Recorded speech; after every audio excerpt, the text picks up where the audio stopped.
Olá, está começando a sua edição semanal do Jornal Tele Brasil Notícias e as informações sempre na medida certa e feita especialmente para você. E nesta edição estaremos abordando a questão do aumento do desafio de combater-se golpes virtuais, justamente nesse momento com os avanços do IA. Vamos também falar do estudo da Universidade Federal Fluminense, que faz uma revelação surpreendente, que os filhos são responsáveis por mais da metade das agressões a idosos aqui no Brasil. Vamos também falar sobre a Amazônia e o conhecimento tradicional que está se unindo para transformar a biodiversidade em desenvolvimento sustentável. Tudo isso e outras informações úteis você encontra nesta edição do Jornal Tele Brasil Notícias. Então, vamos a ela. No ar.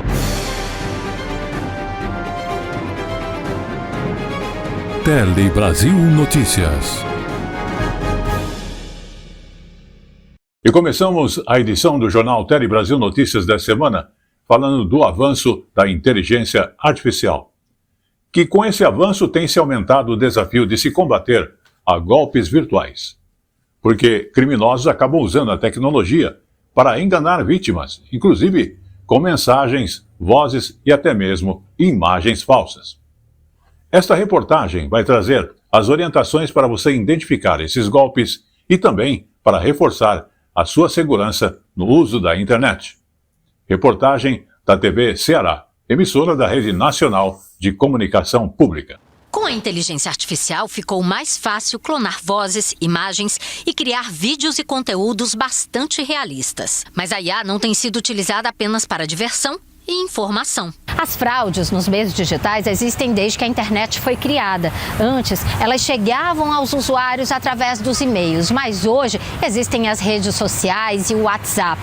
Em 2022, com a popularização da inteligência artificial generativa, que cria conteúdos a partir de padrões de imagem e de voz, essa ferramenta ficou ainda mais acessível para os golpistas. Entre os golpes mais comuns estão o golpe do Dom Juan, onde homens se aproximam de mulheres, muitas vezes com imagens fakes criadas por IA, e praticam o estelionato sentimental. Existe também o sequestro falso. A IA é usada para imitar a voz de um amigo ou familiar e pedir valores em dinheiro. No golpe dos falsos prêmios, comunicados de premiações e propagandas são replicados para convencer a vítima de que ele foi sorteado, mas precisa realizar ações que podem levar ao roubo de dados ou clonagem de celular. E tem também as fraudes bancárias, falsas ligações de bancos, envio de links suspeitos ou comunicados de compras indevidas por Pix ou cartão são as estratégias usadas para chegar às vítimas e que também contam com as ferramentas de IA. Este advogado criminalista explica que, nos meios digitais, o ambiente para golpistas ficou ainda mais diversificado. A tecnologia agregada à engenharia social, ou seja, ao poder de convencimento, aumentou o alcance dos golpistas. E a lei não acompanhou esta evolução. O Código Penal está sempre um passo atrás do criminoso em matéria de crimes digitais, em matéria de tecnologia. Não tem como a toda semana surgir uma lei nova, porque são muitas oportunidades que surgem para os criminosos. O diretor de tecnologia desta escola, focada em habilidades digitais, reforça que a inteligência generativa já é essencial em muitos setores. A IA veio para expandir funcionalidades do ser humano. Para evitar os conteúdos fakes mal intencionados, a dica dele é simples: evitar tudo que for estranho e buscar os canais corretos de informação. Previnem o prejuízo. Recebi um conteúdo por qualquer canal que seja, WhatsApp, ligação, qualquer coisa. Eu vou receber a notícia, o conteúdo, desligo o telefone e eu vou entrar em contato com o canal oficial. É meu banco, é a Receita, é o que quer que seja, eu entro em contato. Bioeconomia. E nesta parte estaremos aí abordando a questão de gerar-se recursos, aproveitando o que a natureza tem de riquezas naturais, que já é uma prática tradicional. Hoje aqui no país é se derrubar tudo para começar a produzir. Justamente por não se ter o sentido no contexto do desafio climático que enfrentamos já no planeta inteiro. Vamos observar. Destino conhecido de muitos, mas ainda de natureza intocada. O distrito de Alter do Chão fica a 38 quilômetros da cidade de Santarém, no estado do Pará. Banhado pelas águas transparentes do rio Tapajós, Alter ganha várias cores e cenários durante o ano. A subida e baixada do rio faz surgir praias de areia branca que atraem turistas de todas as partes do Brasil e do mundo. Foi aqui que o pequeno negócio de Dorison se estruturou ao longo dos anos. Hoje a pousada dele é a mais antiga do lugar. Em 97, fechamos uma parte do restaurante, eu estava na faculdade, e aí estava difícil de conciliar o trabalho de restaurante e comércio, que precisava mais estar presente. Aí a gente resolveu migrar para a parte de hotelaria e foi aumentando, né? Fazer uma pousada que desse conforto para quem passasse o dia na praia à noite e ter um quartinho aconchegante. Não colocasse um preço muito alto, mas que desse para a gente se manter e dar oportunidade para quem quer vir ao Alter do Chão. A pousada de Dorison e de sua esposa Maria da Conceição é um exemplo de empresa de bioeconomia na Amazônia. Eles valorizam a cultura e as tradições locais e ainda geram renda e empregos. A bioeconomia, ela é uma economia baseada na biodiversidade. Essa biodiversidade pode ser de plantas, de animais. Uma economia que é baseada em recursos que são explorados em suas florestas, a gente considera isso uma bioeconomia. O ambiente vai determinar a bioeconomia, mas em última análise, a bioeconomia nada mais é do que uma economia centrada na exploração sustentável desta biodiversidade. A bioeconomia, ela acaba surgindo na década de 90, por aí, como uma estratégia de superação das questões climáticas, que tem essa lógica, né? Vamos pensar uma sociedade diferente. Só que quando a gente vai para a Amazônia, a gente começa a ver que a gente tem que pensar bioeconomia também para quem? Não só simplesmente pensar em tecnologia, os recursos, tem que pensar nas pessoas. E as pessoas que habitam a floresta, elas são muito importantes, porque elas que têm esse conhecimento milenar de preservar a floresta. Ter a chance de se conectar com a natureza e a cultura do lugar. Vivenciar um turismo de experiência, de base comunitária. Quem chega a esta região do Pará quer conhecer um pouco mais das tradições das comunidades que aqui vivem.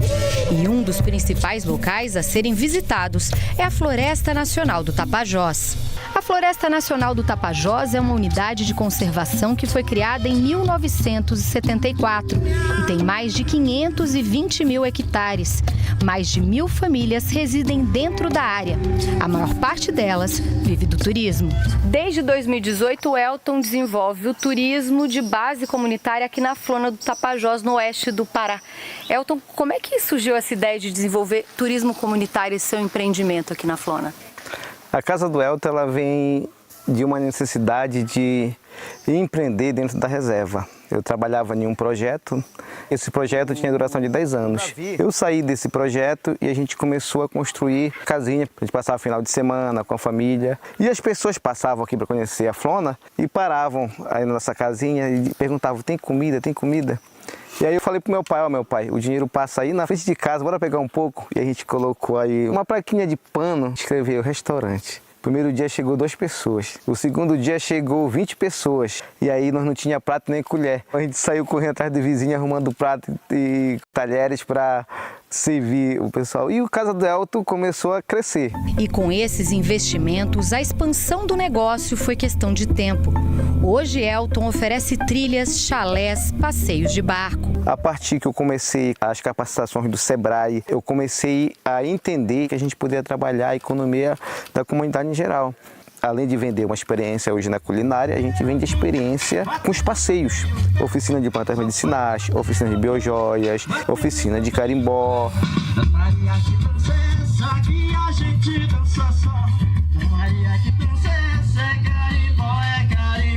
Pesca esportiva, a famosa piracaia nossa, coisa que a gente desenvolve na comunidade, que a gente trabalhamos junto com a comunidade. E um dos pontos fortes é a nossa trilha, né? Nós temos pernoite na floresta, para observações de cogumelo, luminosos, então tem bastante alternativa que a comunidade toda ganha. Eu não consigo fazer sozinho, mas toda a nossa comunidade junta a gente consegue fazer o melhor para o nosso visitante ter uma experiência única. Quando você vem para a Floresta Nacional do Tapajós, você precisa de tranquilidade e ter uma experiência que você só vive dentro da reserva.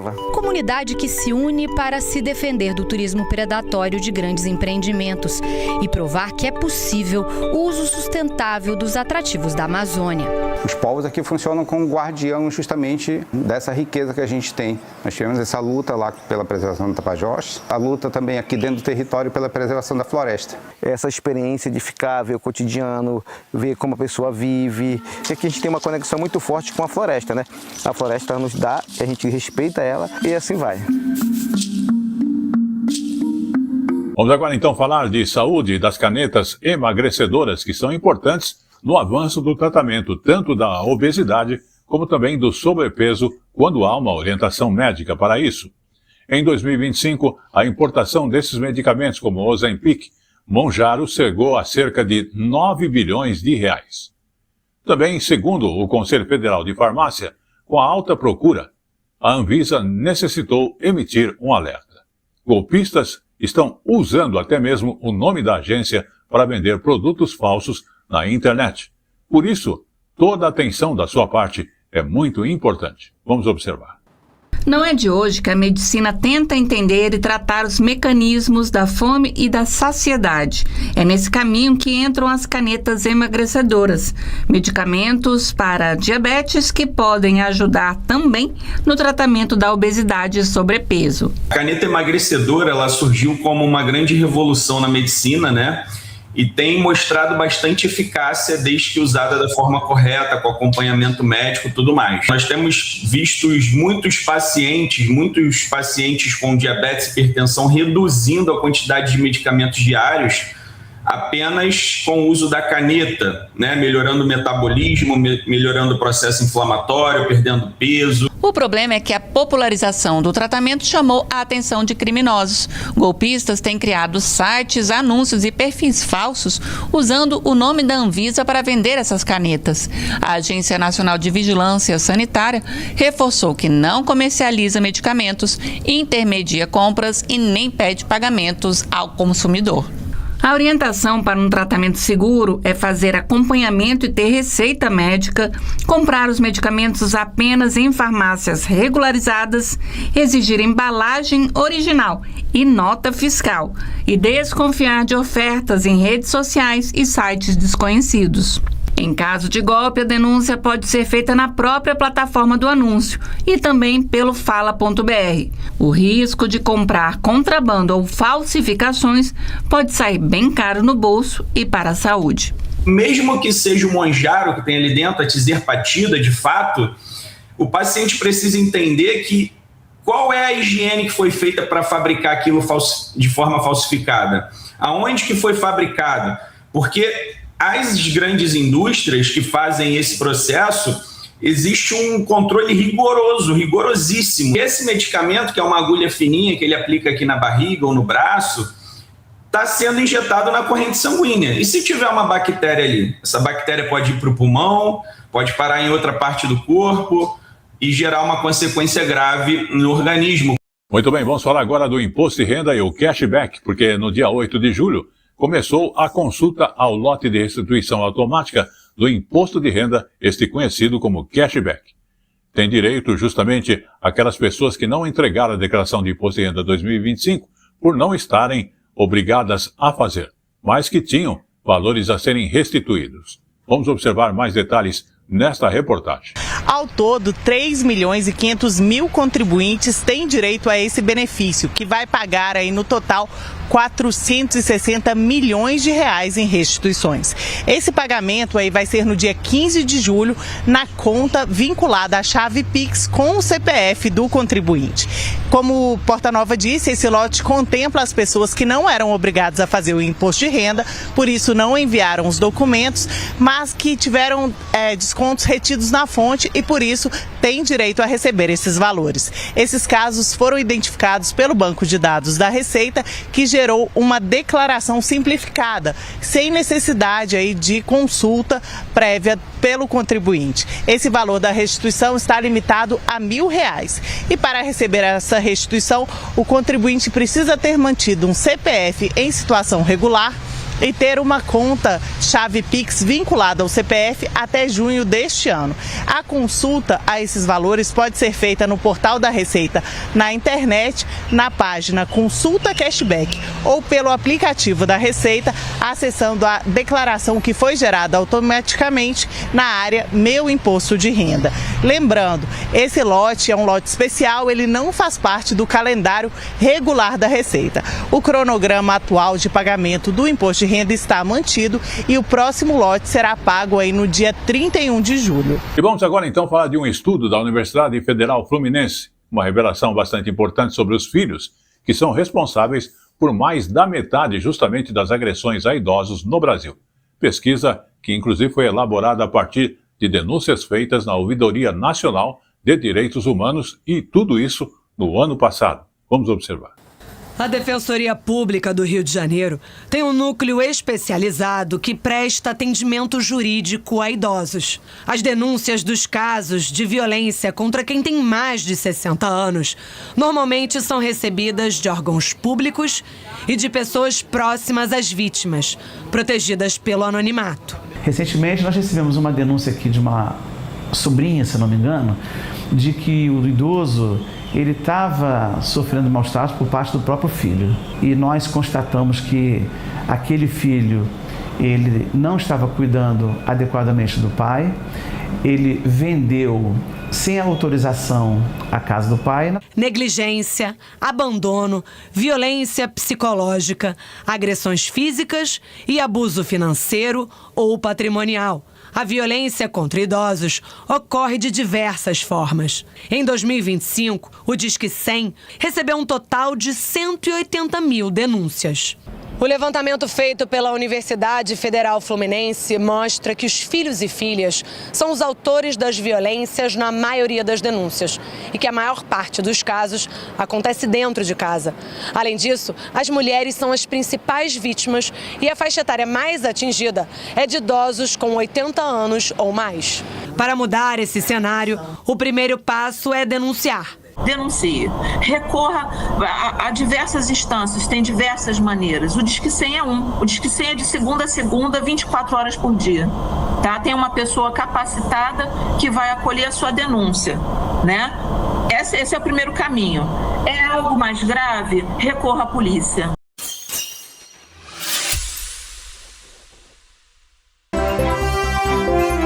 A informação na medida certa que você gosta. Um telejornalismo dinâmico nacional e regional. Jornal Tele Brasil Notícias. A informação na medida certa. Vamos agora também a falar de datas comemorativas, porque tivemos o Dia do Voluntário Social. A data que chama atenção para o trabalho de pessoas que se dedicam tanto de tempo como também de conhecimento em projetos que são comunitários. O exemplo vem de Vitória, uma mãe que transformou a vontade de ajudar em uma atuação voluntária, inclusive que beneficia dezenas de famílias. Reportagem da TVE do Espírito Santo. Com todo carinho e vontade do mundo, quando a Eliana é chamada pelo pessoal do Instituto Serenata de Favela, pode contar que ela vai comparecer. Eu me coloco à disposição do Instituto para acompanhar essas crianças, para ajudar de alguma forma a organizar essas crianças nesses eventos. Instrutora de alongamento de unhas, ela já compartilhou seus conhecimentos de forma voluntária. Eu faço alongamento de unha já há 8 anos e, além dos atendimentos, eu me tornei instrutora, ensino hoje tanto online como presencial e eu trago isso também para dentro do Instituto. Se tiver uma mãe, por exemplo, que queira aprender, já aconteceu, já temos algumas mães que já passaram por esse aprendizado, eu me disponibilizo de ensinar. É para colocar mesmo no caminho de ter uma renda, de poder ajudar mais a família, de começar um negócio próprio. Se doar, se fazer presente, é algo da personalidade dela. Essa vontade de participar, de estar junto, ela nasceu comigo, digamos assim. Eu gosto muito disso, eu gosto muito do ajudar. Se eu estou um pouquinho acima, eu posso levar quem está embaixo comigo. Eu sempre carreguei isso por onde eu passei. A vontade de ajudar faz parte da Eliana, é do ser dela. Só que quando ela descobriu o Instituto Serenata de Favela com os filhos, foi aí que ela teve certeza do lugar onde ela poderia ajudar. Tenho 3 filhos no Instituto Serenata de Favela, eu tenho 2 na orquestra e a minha filha faz balé hoje também no Instituto. Esse voluntariado, esse interesse pelo Instituto, ele começou quando o meu filho Marlon, que foi o primeiro a começar no Instituto Serenata de Favela, lá no iniciozinho da orquestra, quando eram só 3 ou 4 alunos, ele entrou para o Instituto e eu falei, caramba, que legal, que gostoso, eu também quero isso para mim. Bom dia, o sol já nasceu lá na fazendinha, acorda o bezerro e a vaquinha. Criadora do projeto e atuando de forma voluntária desde então, a Luciene entende que o voluntário não quer nada em troca, materialmente falando, mas recebe algo que alimenta a alma. Ninguém consegue se fazer voluntário. Você já nasce voluntário. Porque é preciso ter uma noção e um sentimento de coletividade, de se dar realmente sem essa perspectiva de troca. Então, o voluntário é aquele que não espera troca. Para estar no Instituto, ele tem que entender o processo. O processo de quê? O processo dos não perfeitos. Né? Precisa entender que não existe um perfeito, que existem várias pessoas diferentes e que a gente está aqui para isso. Não para um resgate, mas para oportunizar, para mostrar que tem muita coisa boa nesse mundo afora. E vamos agora então dar uma informação de serviço para os canais de atendimento digital da Receita Federal, porque é importante entendermos que foram unificados e você pode acessar a plataforma digital Receita Atende. Por isso, preste bem atenção nessas informações.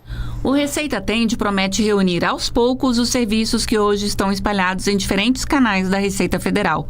Nesta primeira etapa, o sistema assume a maior parte dos atendimentos do tradicional Fale Conosco. Por meio do site servicos.receitafederal.gov.br, já é possível esclarecer dúvidas por mensagens, agendar atendimento presencial, regularizar débitos por meio de chat e consultar solicitações de atendimentos anteriores.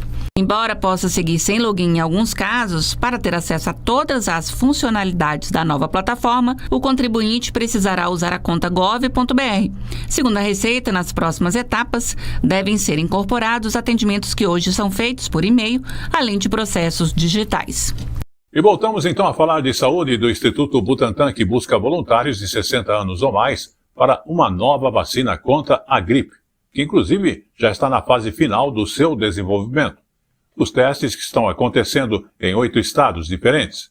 Importante é que a pessoa lembre-se que já passaram por toda a fase de desenvolvimento e agora é aquela fase final, onde os testes, por isso essa convocação de voluntários. Vamos observar. Isso mesmo, faltam aproximadamente 730 voluntários para atingir a meta de 7.200 pessoas, 7.200 idosos com 60 anos ou mais, como vocês comentaram, para participar desses testes. Os interessados podem procurar as autoridades, os organizadores em 14 cidades desses 8 estados que vocês comentaram e podem participar as pessoas que atendem esse requisito da faixa etária, pessoas que estão clinicamente saudáveis ou que tenham comorbidades como diabetes ou hipertensão, que estejam com essas questões estáveis, estabilizadas. Não podem participar portadores de os imunodeficientes, né? Pessoas que não tenham essas doenças estabilizadas ou aqueles que tomaram a vacina da gripe nos últimos 180 dias. Lembrando, claro, que esse novo modelo da vacina está sendo produzido para atender esse grupo, essa faixa etária que tem uma imunidade mais baixa e que estão mais suscetíveis a complicações causadas pelo vírus. Lembrando, então, que metade desse novo grupo aí dos voluntários vai receber a aplicação desse novo modelo da vacina e a outra metade vai receber a vacina que está disponível na rede privada, e os estudos, as avaliações dos resultados dessas aplicações, desses testes, devem transcorrer aí nos próximos 6 meses para definir os próximos passos dessa nova vacina do Instituto Butantan. E chegou agora no Tele Brasil Notícias o nosso Momento Jurídico. O Momento Jurídico de hoje aborda a questão daquele comprador de um imóvel que tem direito legítimo para exigir, inclusive, obras em áreas comuns. Vamos observar esta outra decisão judicial. Superior Tribunal de Justiça decide que comprador de imóvel tem legitimidade para exigir em ação individual obras em áreas comuns do empreendimento. A decisão foi da terceira turma do STJ ao analisar a ação ajuizada pelo comprador de um lote contra a construtora responsável pelo loteamento. O comprador pediu a conclusão das obras de infraestrutura nas áreas comuns que já estavam atrasadas. A Justiça de Goiás condenou a empresa a finalizar as obras e aplicou multa contratual pelo atraso na entrega. Em recurso ao STJ, a construtora alegou que o comprador não teria legitimidade para defender direitos coletivos e requereu que o processo fosse extinto sem resolução de mérito. A ministra Nancy Andrighi, relatora do caso, destacou que a obra em área comum configura direito coletivo em sentido estrito, mas ponderou que nada impede o particular de buscar individualmente tutela jurisdicional para exigir o cumprimento da obrigação, já que o inadimplemento repercute na esfera particular. A ministra explicou que, de acordo com o Código de Defesa do Consumidor, a tutela coletiva não exclui a possibilidade de o consumidor ingressar individualmente em juízo quando há violação do próprio direito e de exigir o que foi anunciado em propaganda de produto ou serviço. Na demanda em discussão, Nancy Andrighi ressaltou que a legitimidade do comprador é ainda mais evidente porque o contrato de compra e venda previa a execução de obras de infraestrutura nas áreas comuns.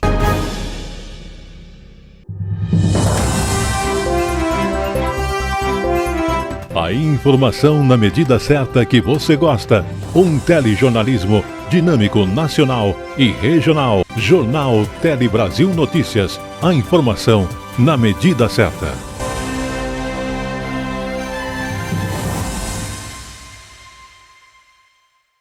Vamos agora falar um pouquinho também sobre tubarões aqui no Brasil, porque uma substância usada em antidepressivo foi encontrada justamente no cérebro dos tubarões no litoral do Rio de Janeiro.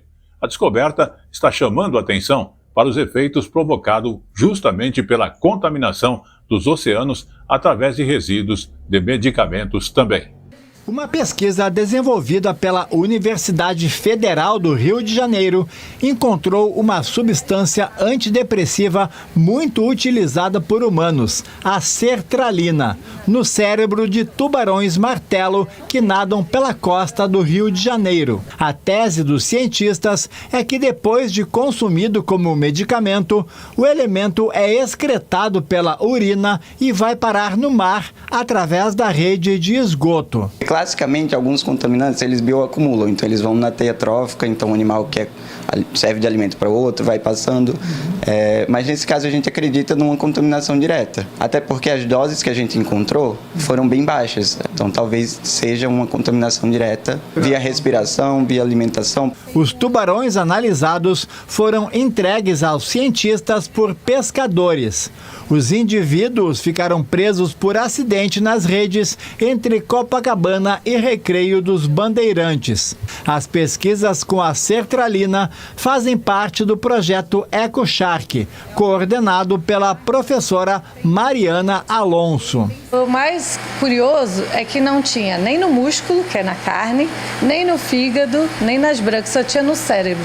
Eles são lipofílicos, ou seja, eles têm afinidade por gordura, né? E no nosso cérebro a gente tem grande bainha de mielina, que é uma parte gordurosa. Agora, por que só no cérebro e não no fígado? Se no fígado também tem bastante gordura, aí a gente ainda não sabe. Se é porque ela é um fármaco-alvo, né? O cérebro é o alvo, tanto nós, né, nos humanos, então pode ser que isso também ocorreu com eles, né? A detecção da substância, no entanto, não permite afirmar que houve qualquer alteração nos animais. A sertralina, nessa concentração detectável no cérebro dos tubarões, fala muito mais sobre a poluição ambiental mais do que o impacto no animal. Para você ter uma uma conclusão de que isso impacta na biologia do animal, no sentido de que isso vai impactar no comportamento, na questão reprodutiva, na migração desses animais, é uma distância grande.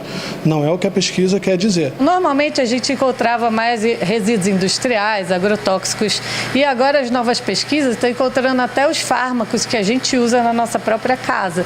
Então isso vem mostrando quão longe está chegando a poluição humana. Vamos então mudar de assunto e agora falar um pouquinho sobre artesanato, porque em Olinda, a maior feira de artesanato da América Latina, que é a FENEARTE, está acontecendo.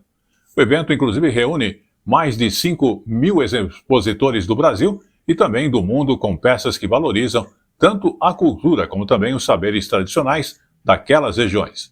Vamos à reportagem da TV Pernambuco. Alameda dos Mestres, corredor principal, né, de entrada da feira de artesanato, artesanato FENEARTE. E já que vocês falaram, né, que é a maior feira da América Latina, eu como boa bairrista e pernambucana que sou, antes de dar mais informações sobre ela, eu pergunto a vocês, tinha como não ser aqui em Pernambuco? Eu acho que não tinha, né? Aqui é o estande do mestre Irineu, ele que é um dos homenageados dessa feira de Salgueiro. Ele é o responsável pela confecção daquele bonéu que João Gomes tem usado ultimamente nos shows. Aqui a circulação, a expectativa é de que mais de 300 mil pessoas circulem até o dia 19 de julho, que é o último dia da feira. Os ingressos eles variam de R$16 e R$12. A feira funciona de segunda a domingo, de segunda a sexta, das 2 da tarde às 10 da noite, e nos sábados e domingos, das 10 da manhã às 10 da noite. É uma feira super importante, ela tem uma variedade, reúne mais de 5.000 artesãos, de quase todos os estados brasileiros e tem 20 países aqui bem representados. São peças em madeira, em cerâmica, no aço, tem tapeçaria. É uma ótima oportunidade para as pessoas conhecerem o artesanato não só pernambucano, mas também de outros estados e de outros países. Então eu aproveito para convidar vocês, se ainda não vieram, quando tiver oportunidade, venham conhecer. Vamos agora também falar de Vitória, que é conhecida pelas praias e pela relação com o mar. Mas é importante sabermos que a capital capixaba também guarda uma importante área de mangue, que é um dos maiores manguezais urbanos do mundo. Fica dentro da própria cidade e, inclusive, tem sido ajudada a preservar a biodiversidade e protege a costa e também equilibra o ecossistema aqui no Brasil. Vamos à reportagem. À primeira vista parece só um monte de raízes saindo da lama. Mas basta parar por alguns instantes para perceber que tem muito mais coisa acontecendo por aqui. Caranguejos, aves, árvores que aprendem a viver entre a água doce dos rios e a água salgada do mar. E tudo isso em meio à correria de bairros como Maria Ortiz, São Pedro, Goiabeiras e República, em Vitória.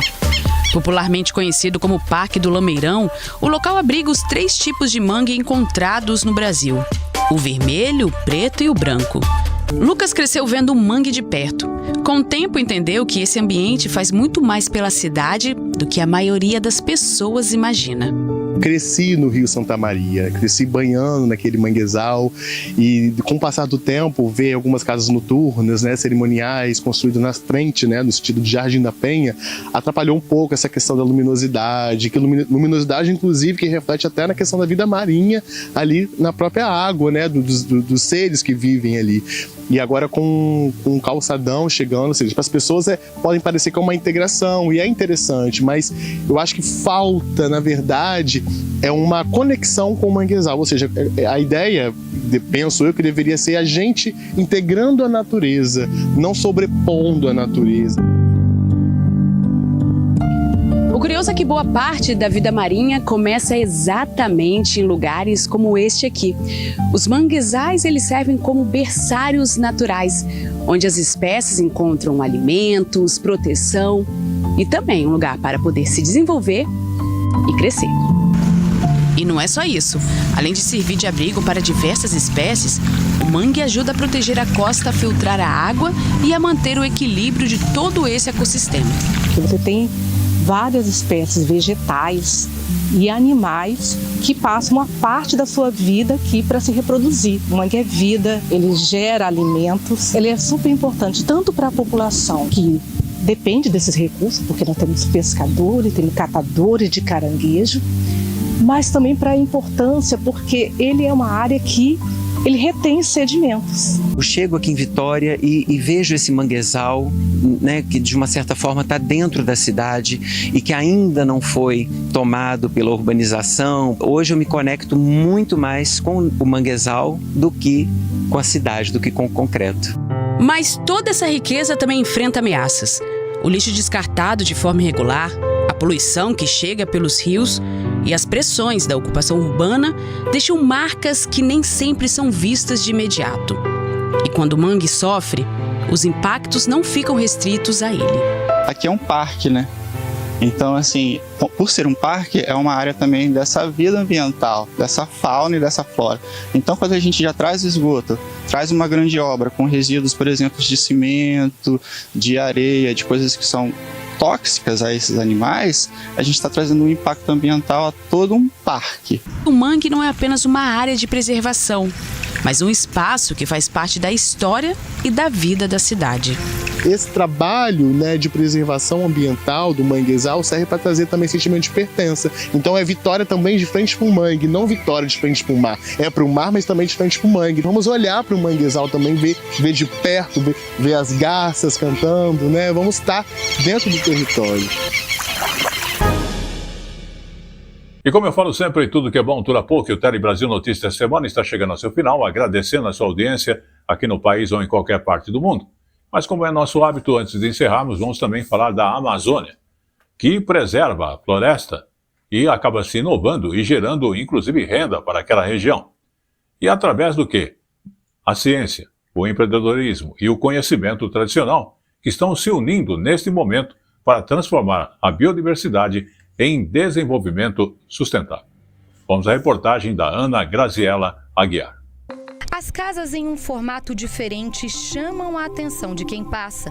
No meio da floresta amazônica, uma cidade inteira foi construída pelo empresário estadunidense Henry Ford no período da borracha na década de 1930. Visionário para a época, Ford nunca pisou em Belterra, a cidade que construiu no Pará, mas deixou um legado tecnológico e industrial.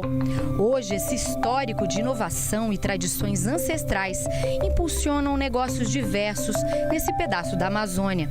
O MUCA, Museu de Ciência da Amazônia, por exemplo, vai abrigar o maior banco genético vivo do planeta, além de um laboratório avançado de selva. Diferente dos museus convencionais que a gente é acostumado a ver pelo mundo afora, as nossas coleções e os nossos trabalhos são mais voltados para a parte da ciência amazônica. É um laboratório que, ao mesmo tempo que ele tem tecnologias para desenvolver novos produtos, como são os casos dos cosméticos, está muito próximo das comunidades e de onde vêm os insumos para a produção desses cosméticos. As meninas de quem o Arthur fala tiveram uma ideia que saiu dos bancos da universidade e hoje virou produto. Foi a partir de uma apresentação que eu descobri que na universidade tinha professoras que trabalhavam com cosméticos e com produtos da biodiversidade amazônica.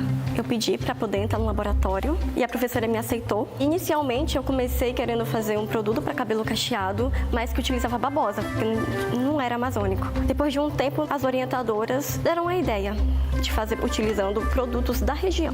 São todos produtos biodegradáveis, então você pode banhar com esses produtos no rio, na cachoeira, no mar. O ativo principal, que é o nosso óleo, né, e para os condicionadores também utilizamos manteigas, são todos do Pará.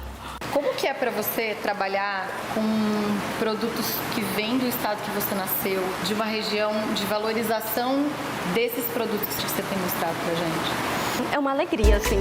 Eu cresci muito com a visão de que para conseguir coisas interessantes, ou fazer coisas interessantes, teria que ir para fora ou vir coisas de outros estados. E saber que tem essas matérias-primas matérias-primas, poder valorizar isso, estar em contato com as pessoas que produzem, de utilizar isso para o meu negócio é muito gratificante. E também mostrar para fora. Isso, porque algumas pessoas acham que as coisas da Amazônia é muito assim, ainda artesanal e tem o seu valor, mas também tem a parte científica. Nós estamos na universidade, produzimos com todo um critério científico, mas também com as coisas da comunidade, do território, né, com os produtos do território. São ações em que você une o saber tradicional com a ciência. E a ciência para quê? Para ter uma rastreabilidade, para o produtor compartilhar valor adequado, não ser simplesmente tirar o valor dele e ser colocado no mercado com valor alto e ele não receber esse valor, né? Então, todos esses exemplos, a gente vê que tem sim solução. Só que é uma transição que está saindo de nichos pequenos para o que a gente chama de regime, né? Mudar o regime de exploração que atua a cadeia de valor. A matéria-prima para alguns dos produtos da Melissa vem de uma comunidade a 70 quilômetros dali. No coração da Floresta Nacional do Tapajós estão as amélias da Amazônia. Elas fazem parte do projeto Iconografia Local Bioma Amazônico, iniciativa do SEBRAE. O objetivo é incentivar e valorizar negócios amazônicos a partir do território e da cultura tradicional. Como é que surgiu a ideia de vocês fazerem as amélias? Através de 4 irmãos, né? Porque a gente via que essa semente da andiroba, algumas famílias tiravam para fazer seus próprios remédios, né? Parte da semente ela se perdia, eram queimadas, jogadas para o mato. Decidimos trabalhar no processo para tirar o óleo da andiroba. Através disso que surgiu as amélias da Amazônia. Foi no ano de 2016. Em 2018 a gente conseguiu legalizar a nossa associação. Para virar óleo, o processo é longo. As sementes de andiroba ficam algumas horas no fogo. Depois do processo de cozinhar a andiroba, ela vem para cá, onde seca, e eles vão fazer a abertura da semente para retirar a polpa, que é isso que elas estão fazendo agora. 195 quilos de andiroba foram cozidos só no dia de hoje, e o processo é feito de forma totalmente manual. A bioeconomia na Amazônia Legal gera atualmente um PIB de mais de 12 bilhões de reais por ano.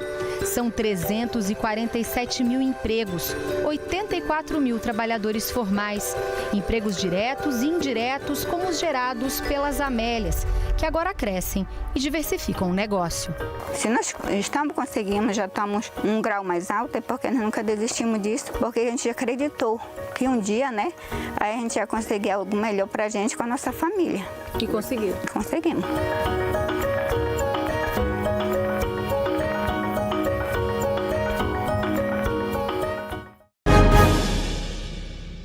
Com esta última informação, falando um pouquinho da Amazônia, o Tele Brasil Notícias da semana vai chegando ao seu final.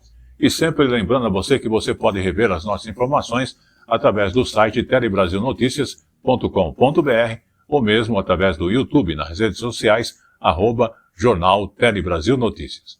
Queremos também lembrar que a gente tem também o Facebook, A Hora da Notícia Rádio e TV. Você também pode acompanhar outros detalhes através de nossas informações em outras mídias sociais ou redes sociais como TikTok, Kawaii e outros.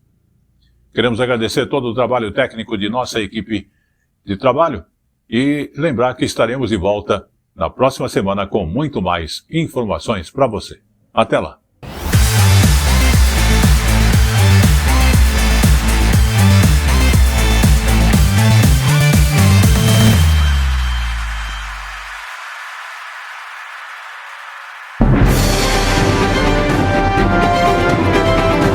Tele Brasil Notícias.